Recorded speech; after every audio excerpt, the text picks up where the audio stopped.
শুভ সকাল বন্ধুরা। ছুটির দিন মানেই তো এক রাশ কাজ আর নিজের মতন কিছুটা সময় কাটানো। আজ সকালে ঘুম থেকে উঠেই চোখে পড়লো সেই টাকলা মাঠটা। রবিবার মানেই তো এক গাদা কাপড় কাচা। ছাদময় রঙিন জামা কাপড় মেলে দিলাম। পাশে আবার জোর কদমে বাড়ি তৈরির কাজ চলছে। শুনলাম দোতলা হবে। পাড়ায় একটা নতুন বাড়ি মানেই তো নতুন প্রতিবেশী। তাই দাঁড়িয়ে একটু দেখছিলাম আর একটু রোদেরও মজা নিচ্ছিলাম। পেট পুজো ছাড়া তো সকালটা ঠিক জমে না। তাই রান্নাঘরে ঢুকে ঝটপট ভেজে নিলাম ভিন্ডি আর পাইপ পাঁপড়। এই কুড়মুড়ে ভাজাগুলো থাকলে জল খাবারটা যেন সার্থক। আমার তো এই পাঁপড়গুলো ভীষণ ভালো লাগে। তোমাদের কার কার এই পাঁপড়গুলো ভালো লাগে একটু কমেন্ট করে জানিও তো।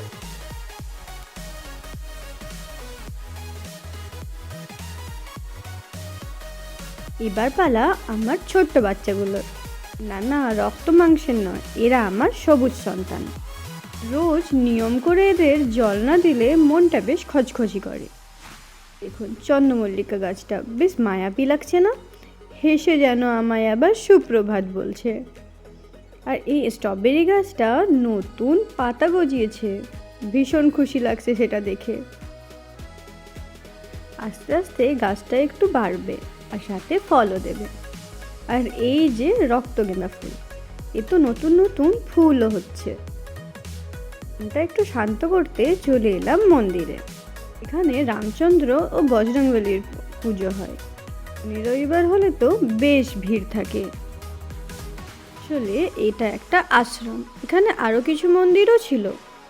এখানে এসে মনে হচ্ছে সব ব্যস্ততার মাঝে একটুখানি শান্তি খুঁজে পাওয়া।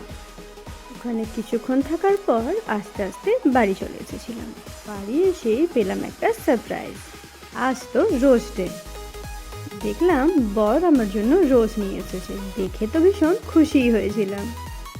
সাথে আবার চকলেট এনেও হাজির করেছে।